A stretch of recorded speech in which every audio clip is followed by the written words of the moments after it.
Have you ever left a park for the first time feeling like you didn't get everything done that you wanted to? When I go to a park for the first time, I have 3 goals: get new credits, get video, get photos. If you're anything like me, it can be stressful to try and do this all in one day without a solid plan. Maybe you want to get all of the credits, but you also want good photo and video.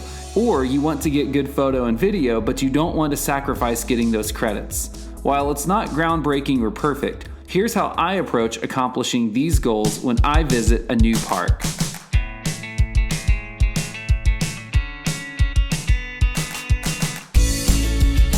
First thing I need to do is define priority order of what I want to accomplish. This keeps me focused.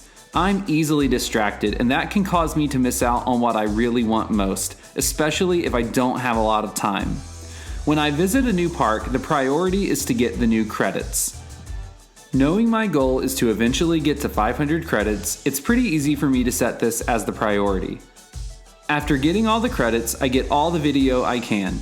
If I had to choose between getting video and photo, video takes priority since I like to make mini videos documenting each credit. Making the decision to put video before photo proved beneficial when I only had a few hours at Frontier City. Once I get all the video I can, I move on to do a photo lap. After I've completed said lap, I put my camera up to get re-rides and do some light souvenir shopping.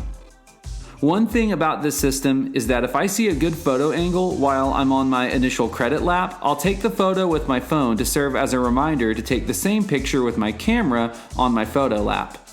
As an aside, my camera is a Canon Rebel T6 with 2 lenses, an 18 to 55mm and a 75 to 300mm. This is my first real camera and has been very easy to learn how to use basic functionality. Now that I've defined the priority of what I want to accomplish, it's time to make a plan so these goals actually get met. But why do I do this? Well, a Harvard study of a graduating class showed that 84% had no goals at all, 13% had goals but no action plan, and 3% had goals and an action plan. 10 years later, the results were this. The 13% with goals but no plan were twice as successful as the 84% with no goals at all. The 3% with goals and a plan were 10 times more successful than the other 97% of the class. While the results of this study have been questioned, I can personally attest that having a goal and a plan works, as having both helped me lose close to 90 pounds after years of trying with no plan. But back on track. Here's how I plan to maximize my day at a new park. First, I consider park hours. We'll say in this example that the park is Six Flags Fiesta Texas and the park hours are 10 a.m. to 8 p.m. or a total of 10 hours. Second, I divide up my day by activities. In this example, I'll spend 5 hours riding, 4 hours on photos and videos, and 1 hour for food and breaks for a total of 10 hours. Next, I'll break down that plan even more to help me stay on track. For example, in that 5 hours of ride time, I'll dedicate 1 hour to Iron Rattler, 1 hour to Wonder Woman, 30 minutes to Superman, and so forth. Keep in mind, this time includes walking, waiting, and riding. And I prefer to say something like, I'll spend 1 hour at Iron Rattler versus I'd like to ride Iron Rattler 3 to 4 times, as the former goal is easier to attain and makes you mentally feel more accomplished. I do the same thing with my video and photo laps, assigning each coaster a set amount of time for me to video and photograph. Again, having a time limit helps me keep focused and helps me accomplish everything that I want to. And you might think that this sounds high maintenance and overplanned, and I get it. But I've actually had more fulfilling days at parks with this style of planning, and I actually feel more freedom knowing that I have a plan as opposed to feeling the stress of planning my next move in the moment.